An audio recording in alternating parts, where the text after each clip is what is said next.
Thank you Good for morning. joining us. Nice to see you. We so appreciate you taking the time and coming the distance to be part of our 150th celebration, which is in 2021. Can you imagine 150 years on this campus? It's a long time. And you were part of it. So we have some questions here that I think the audience would be interested in. If you want to pass on any of them, that's fine. What was the year that you arrived in Plymouth, the first time you stepped on this campus? Oh, good. I was a junior in high school, and it was 1952, and I was part of the Model UN that they had here on campus at that time, started by I think Jim Hogan was involved, and one of the deans, Dean Kinney, I believe, and they invited high schools from around the state to send a representative to have a Model UN with the flags along the walkways, and it was for a farm boy who hadn't done much traveling or hadn't been away from home much. This was quite a big deal for me, and so that was my first experience being on a college campus. And what town did you come from? I was in Northfield.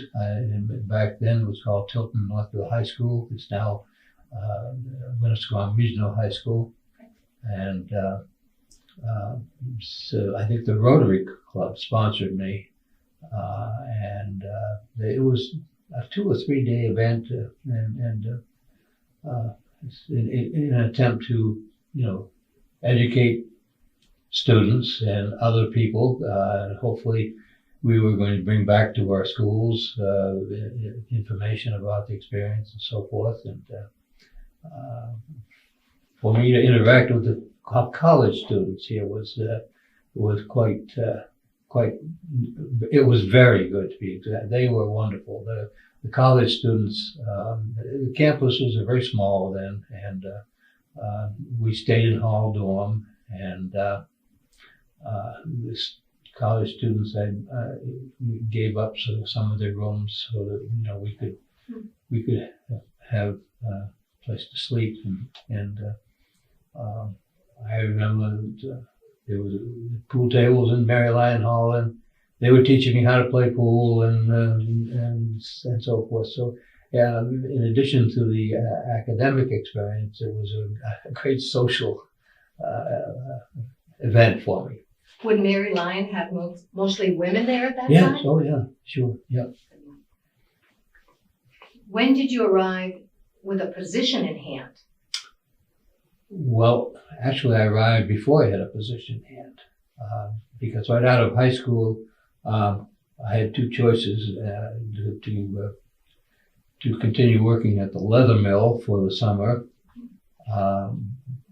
or go to college. And funds weren't readily available at that time for college, and so I worked in the leather mill for the summer, and that was a time enough for me to decide that probably I didn't want to do that for the rest of my life. So I enlisted with some of my buddies, enlisted in the Army for 3 years. And the next time I came to Plymouth, I had been discharged for the weekend, and the fall session and freshman orientation was starting that Monday. So I had been overseas in France and Germany and so forth for the better part of 3 years. When I arrived on campus, having 2 days early had been discharged from the Army. And as I say, the rest is history. I never left, really. But I did stay, obviously, for my 4 years as an undergraduate. It was a wonderful, wonderful experience. Coming out of the Army and coming onto the Plymouth campus, There were other vets here at the time. The war was, Second World War had only ended less than a decade earlier. And there were some older vets with lots of experiences. I was one of the lucky ones that didn't have to see action because it was already over by the time I got there. Gee, sorry I missed that, you know. Not really. But we were, I was one of many vets who were in the reserves at the time. You had to be when we were discharged. We had to spend, I don't know, 2 or 3 years in the Army Reserve. And there was a unit right here on campus. We used to, in fact, we got college credit for, as I recall, we got a fourth of a credit because we would drill, I think it was once a week. We kept our, I think we were using weapons, carbines rather than the M1s, and they were stored in the basement of Brown's Hall, locked up under lock and key. Phil Tapley, the professor here, longtime professor and bomber pilot during the Second World War, was kind of in charge of the drilling and so forth. And I'm not sure of this, but I think one of the deans was the so-called CEO of this unit, and so we had to do that. And but that was only once a week for half an hour or something. And but I was surprised that we did get a little bit of college credit for it. But the campus was small. Hall dorm, for the most part, was a men's dorm, and Mary Lyon was a woman's dorm. But the thing that I remember most fondly about it was the how quickly we could interact with each other, and you knew everybody on campus. You knew what they were doing. You know what trouble they are in. You just everything was right out there in the open. And after having for nearly 3 years lived under canvas and eating Army food in the mess hall and so forth, to come to Mary Lyon Hall each day and have the tables all set up for you. There were probably 8 or 10 people at a table, and we had waitresses and so forth. It was wonderful. It was great. I hear there were napkins there as well. Linen napkins. And we had our own waitresses, and they were college students and under work study or whatever the program was to earn some money. And you took good care of your waitress.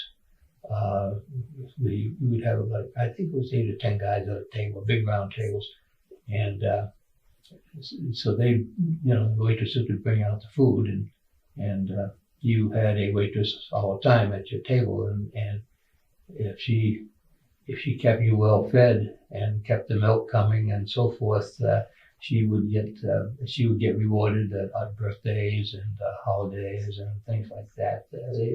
It was a nice family atmosphere. The faculty had a long table at the door, and they would be eating there with us.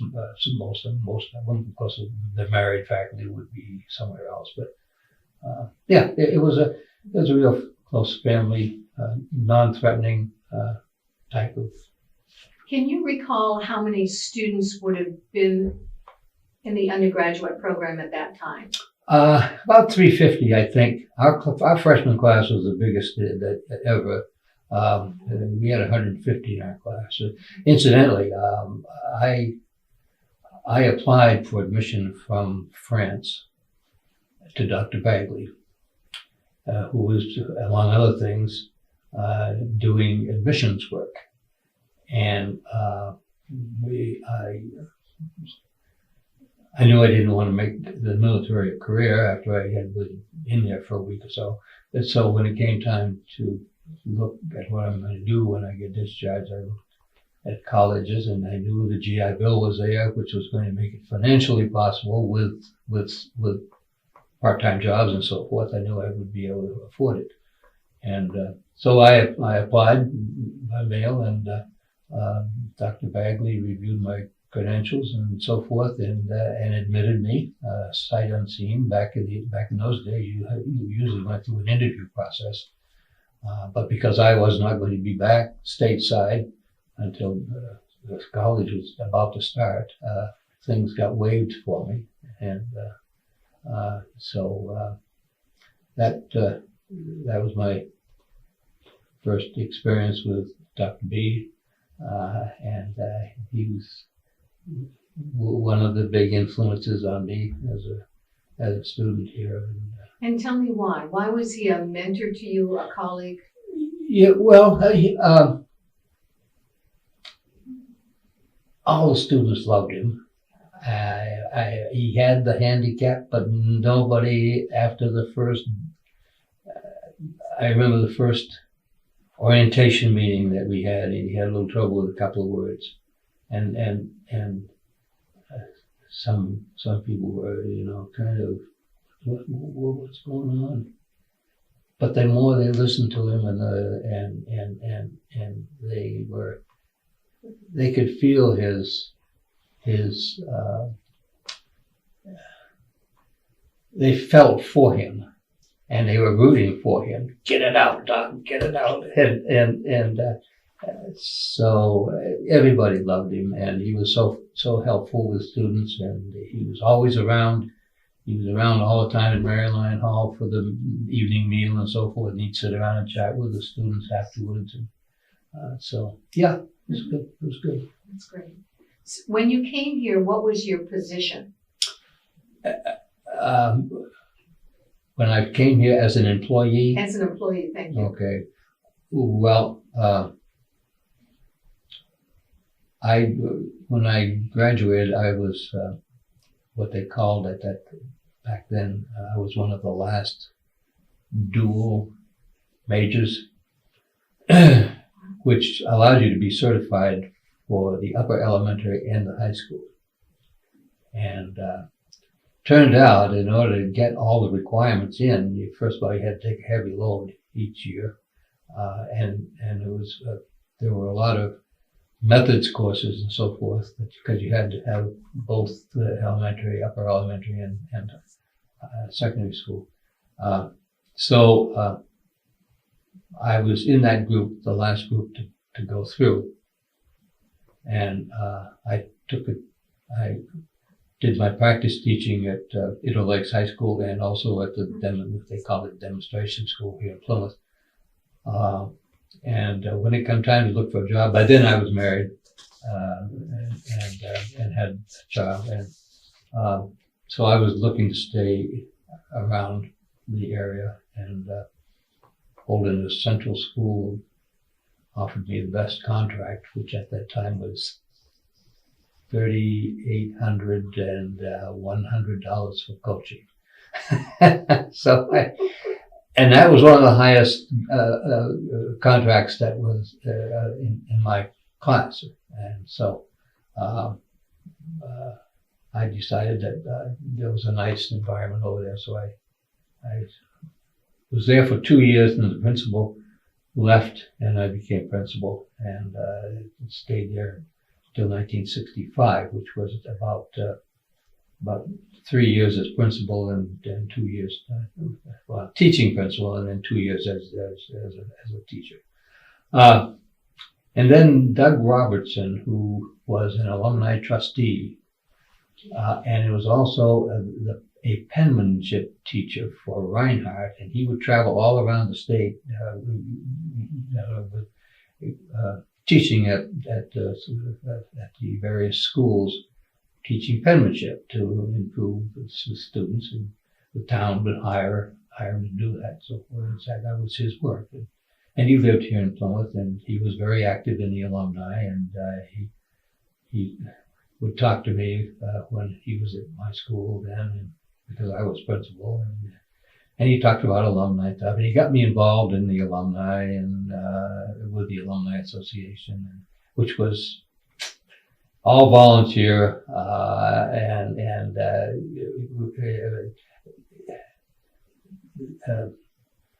blessings to the people who volunteered because they worked hard and they got not a dime for it, and they did the best they could. Regis Horace, I think, was a person who a professor, a business education professor here at the college, and she and some of her people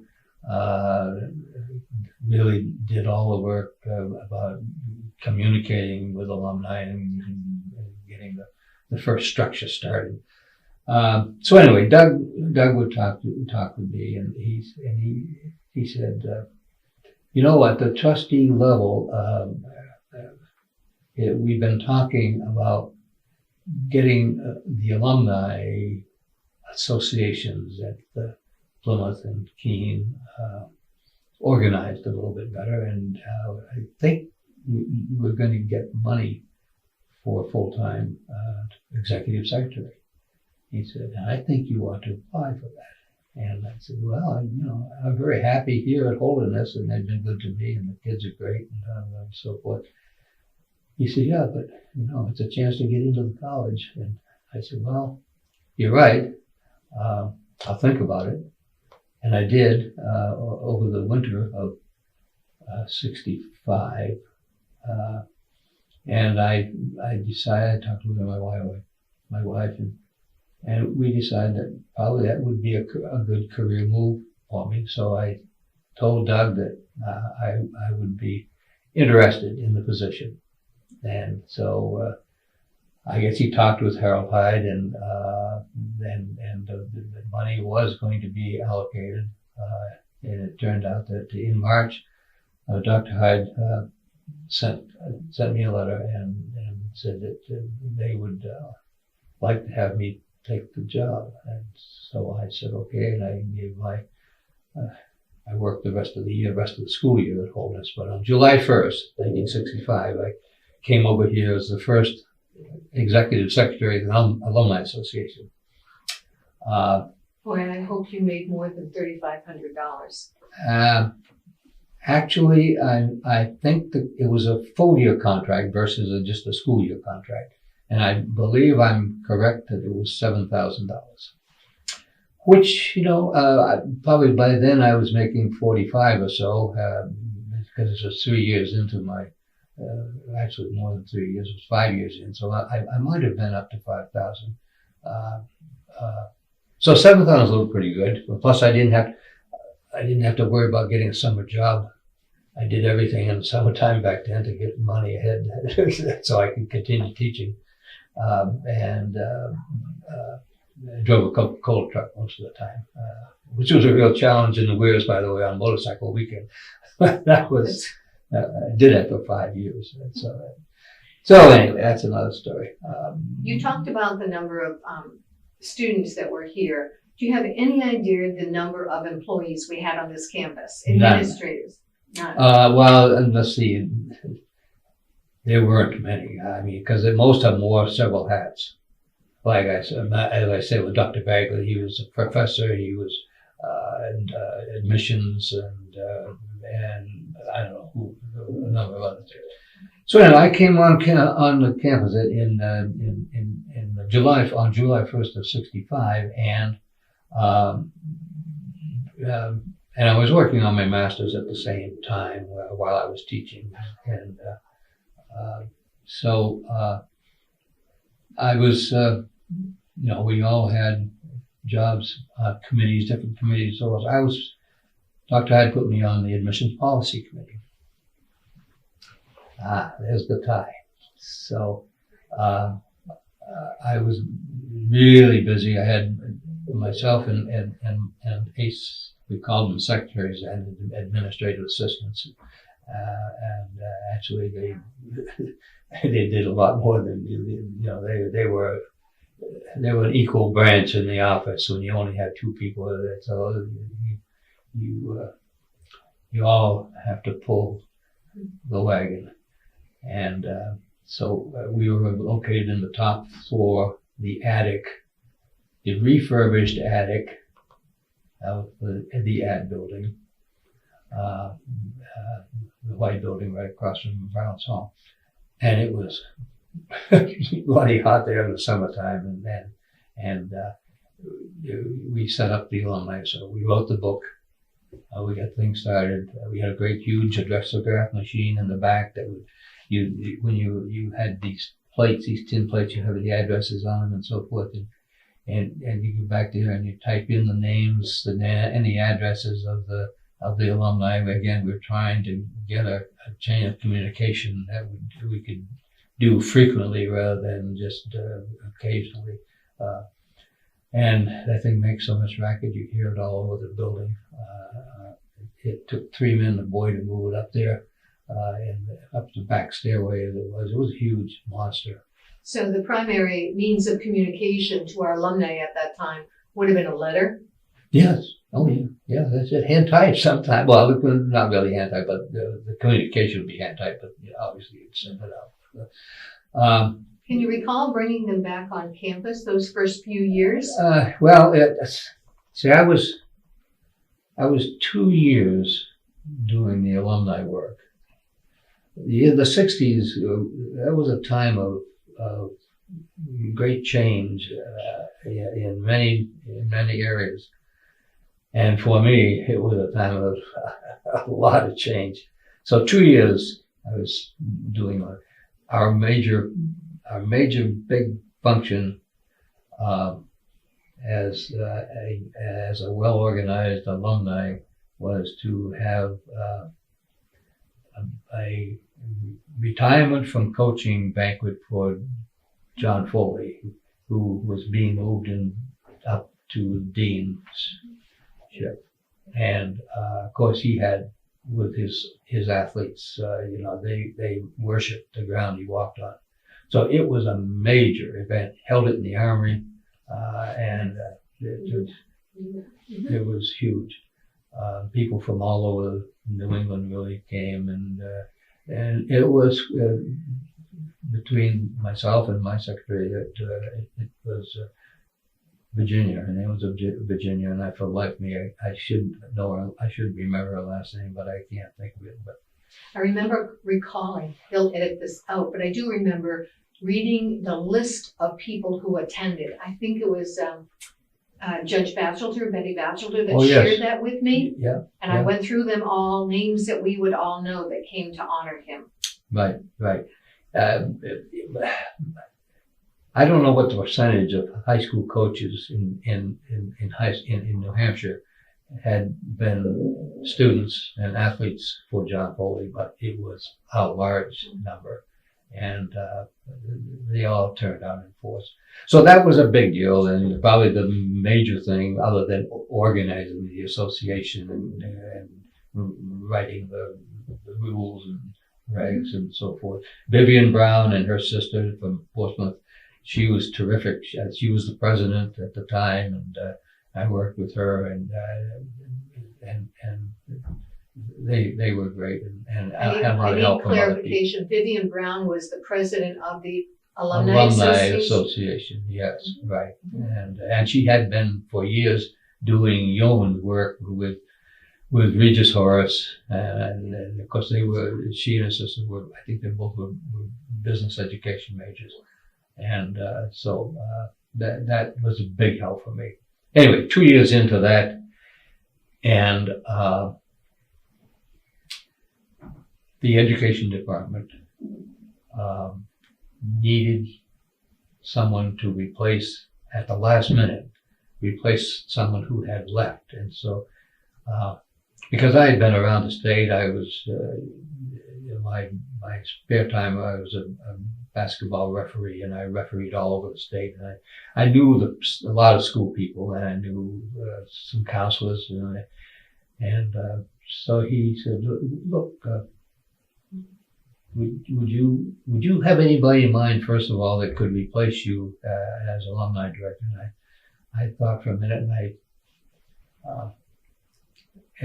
and Don Druin had been assistant principal at Laconia High School, and he had this was in the summertime, and he was recuperating at home from back surgery, as I recall.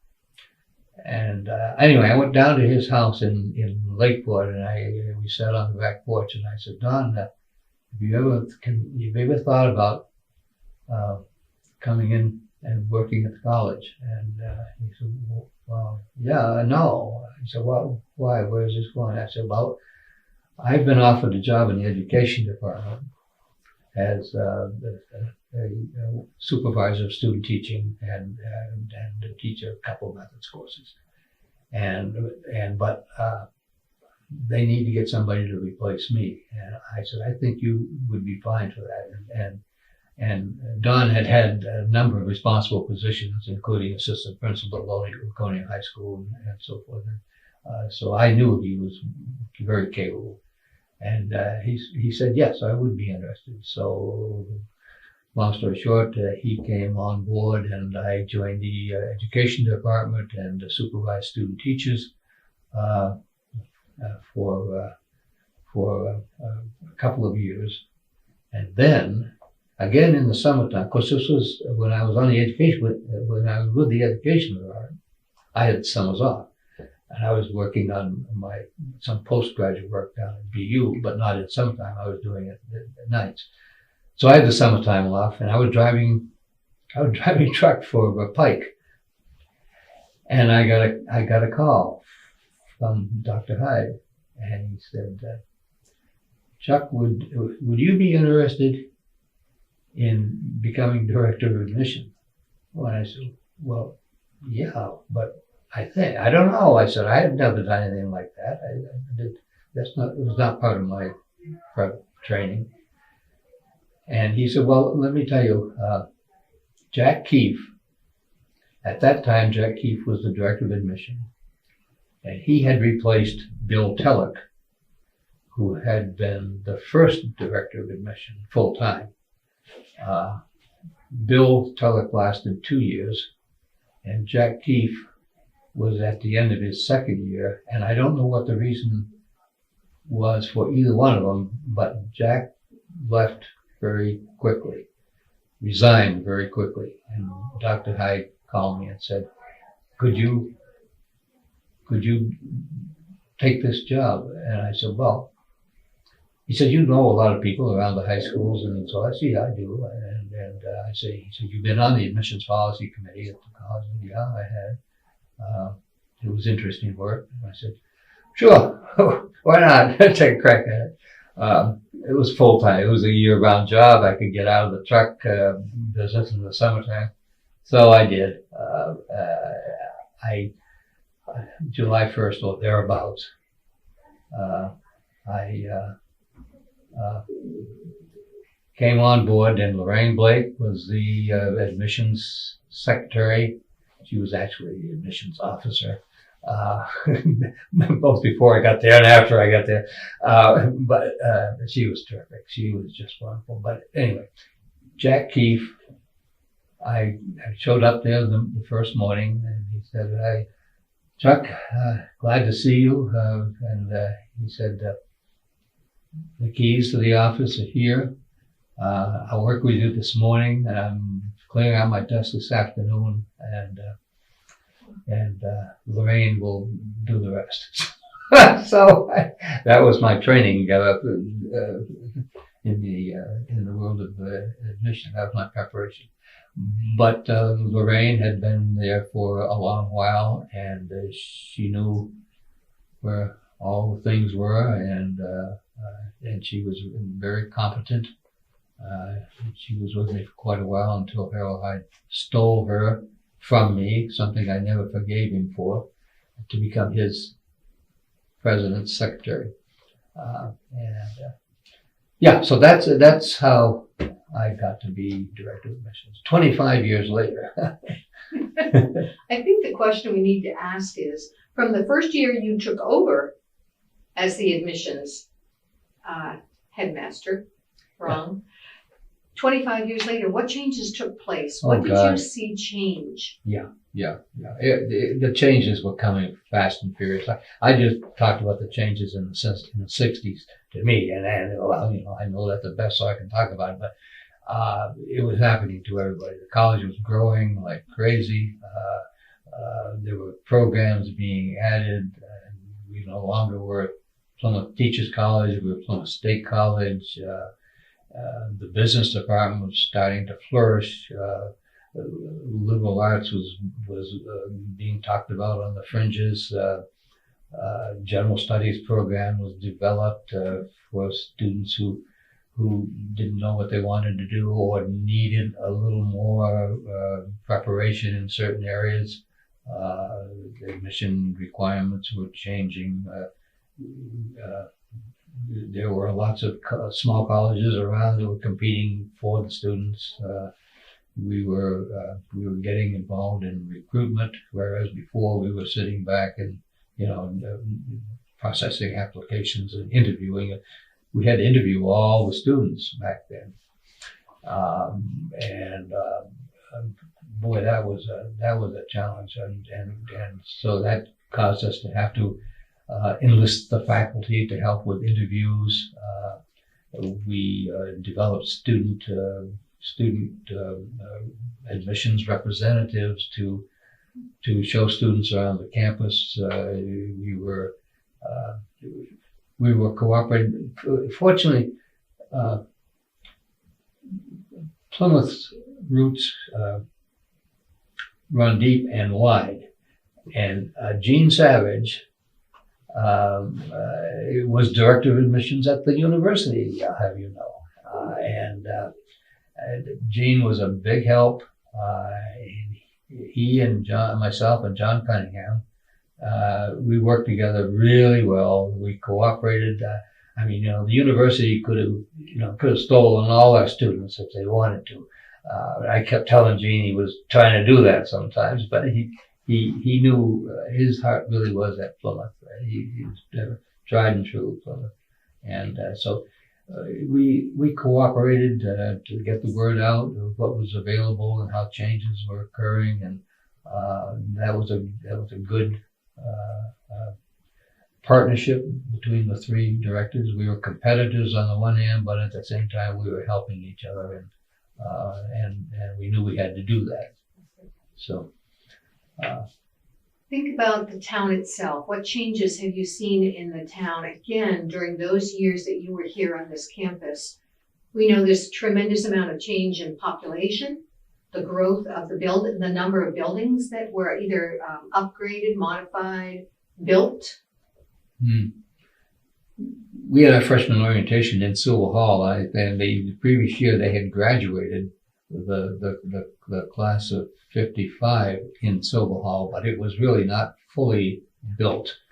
And so we were there in the fall of 56 as really the first group to officially be welcomed there in Silver Hall.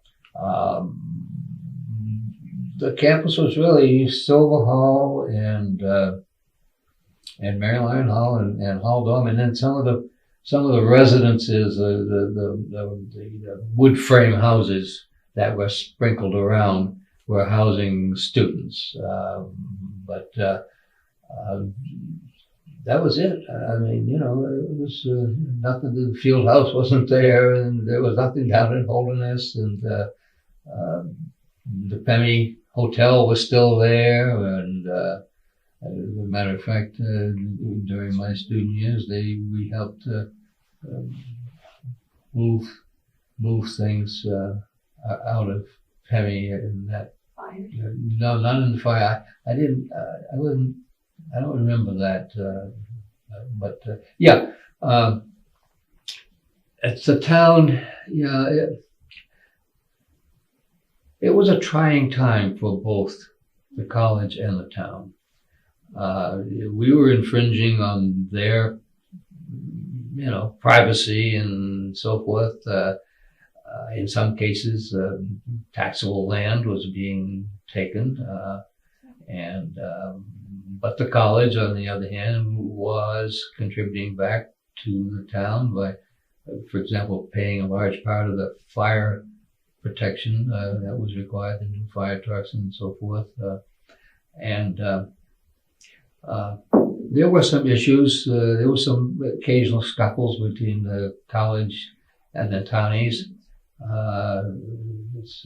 especially after the bars closed. The girls had to be at 11 o'clock, which was a blessing. It probably kept a lot of the guys from getting kicked out of college. But even though we didn't appreciate that curfew at the time, but it was a fine balancing act. I think the town knew that, even though they might not want to politically to admit it, I think they knew that their bread and butter would eventually be connected with the college, because we were growing, and You mentioned John Foley. Yeah. You mentioned, who else have you mentioned as a mentor? I'm thinking of names that meant a lot to you, supported you, but ones that our audience would recognize. Dr. Hyde. Yeah. Well, of course, Harold Hyde was the ever-present Harold Hyde. He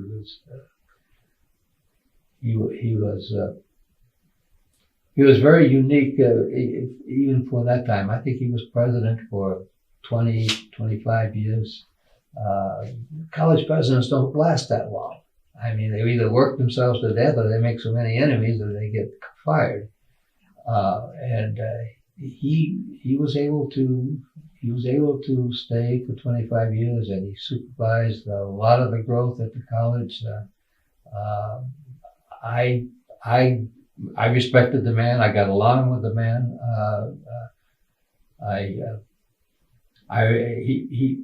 He would always. I thought he would bend over backwards in many cases to try to be fair. I remember in my undergraduate days, my first, I won't say confrontation, but my first important for me meeting with the president was we were, as a freshman group, we were going to put on a talent show and charge admissions and to raise money for different things. And he called about 3 or 4 of us into his office, and he said he'd gotten word of what was happening. And he said, "This is going to take place at the new Silver Hall." And he said, "Well, yeah, that was our plan." And he said, "Well, you know, that state property." He says, "I'm not sure you can charge admission for anything and keep the money, because class wanted to keep the money, build up the class treasury." And this was when we were quite a ways along in the planning, and he said, "But let me check." So he got on the phone. He called the chairman of the board, and he explained what was planned, and he said, so anyway, they said, "Yes, go ahead and do it." So we did it. And so he could have just said, "No, I'm going to do it," but it was impressive that he would go ahead and just make that call, and they were right there in front of us. And I had some other situations. One story,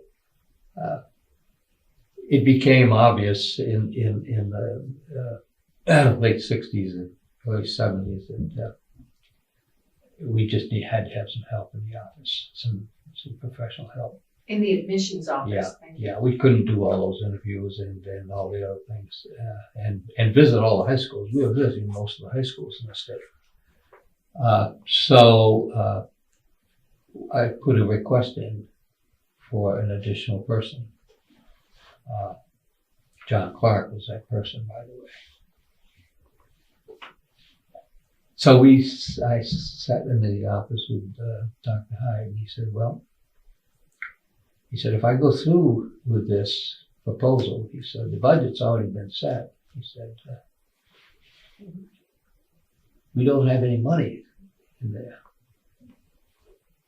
And I said, "Well, there is a real need, and people recognize that." And he said, "Yeah, you're right." I said, "Well, I'll tell you what, we might have to hold back on your raise this year if we hire another person." I said, "Okay." So we did. We hired John Clark. And I think that was a good move for the college. He recognized he had a budget problem. I recognized he had a budget problem, but I needed help. And I knew John was a good man.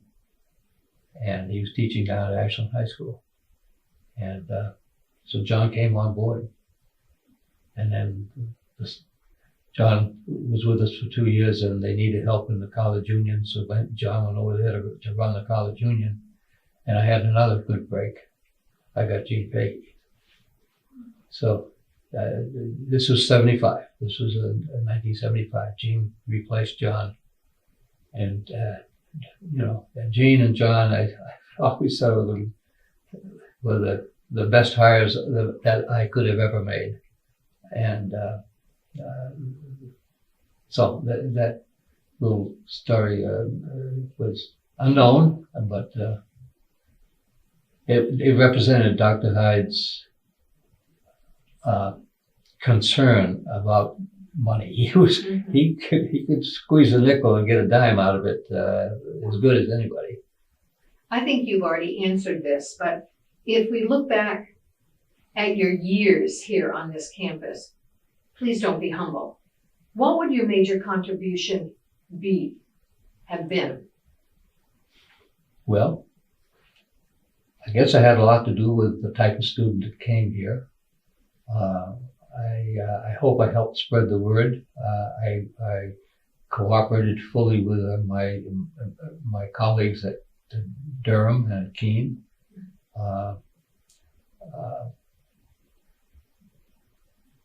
I guess it was kind of an orderly. I would say it was probably an orderly growth.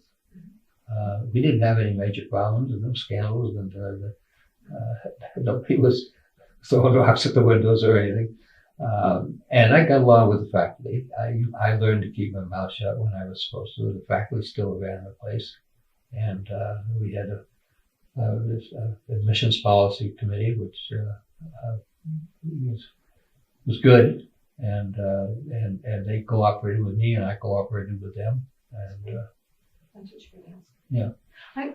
Time is starting to come to a close. I'm thinking of your, did you bring an artifact, anything to share?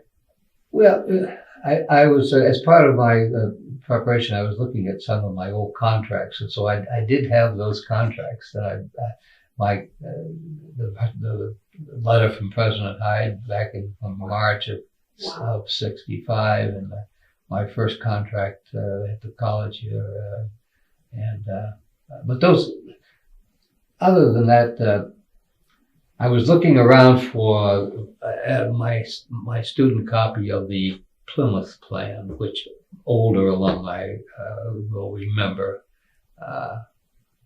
with perhaps not a lot of fondness. It was a pain in the neck to some people, but Dr. Hyde, that was one of his pet projects back in the 50s. And I had a copy of it, but I've moved 2 or 3 times in the last 25 years. We might knock on your door later, because you never know where it'll show up. Yeah, that's true. But I looked around in some of the boxes and I couldn't find it. Well, I'm thinking the contract that shows monies that you made, that might be interesting. Think that one through. Think it through. All right. If you had a group of people, and I'm going to say, I usually say young folks, and I'm not going to. I would say, if you were sitting down and there were a few dozen new faculty, admins, staff around, and you were going to orient them, like an orientation, what might you share with them to orient them to this place that you know so well? Well, I'd start off with the fact that this is a very caring place, that the people lean on each other. Plymouth takes care of its own. That was one of the nice things about Plymouth. You could come to Plymouth and you could work your way up the ladder. You didn't have to be a gypsy. You didn't have to move all over the country to professionally climb the ladder. If you did your job, you did it well. People worked with you. I think that's a very important thing. It certainly is important when you're going through periods of great change. I've been gone for 20 years, so I don't know, you know, I can't compare what's happening now with what happened then. I just don't know. But I know what happened then. I must share with you, the folks that I've been privileged to interview so far have made a comment like yours. Well, you know, it's true. Yeah, it's good. Is there anything that we haven't covered today that you would like to share with the audience?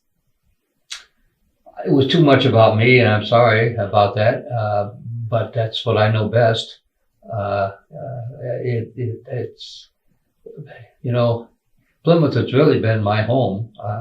I got out of high school and I went to the military, and I got out of the military, I came here. And I'm 84 years old now and I'm still here, you know, so, you know, it's Mother Plymouth, as far as I'm concerned. I think that's well said. I want to thank you again, seriously, for your willingness to travel the distance and also recall the memories that you've had. They're positive ones. They're good memories. Yes, they They're really good are. memories. Yeah. I've always said that we've spent more time here than we did with our family. And you did it because you enjoyed it, you believed in it, and we're here to support the students that come. True. Thank you. You're Thank welcome. you.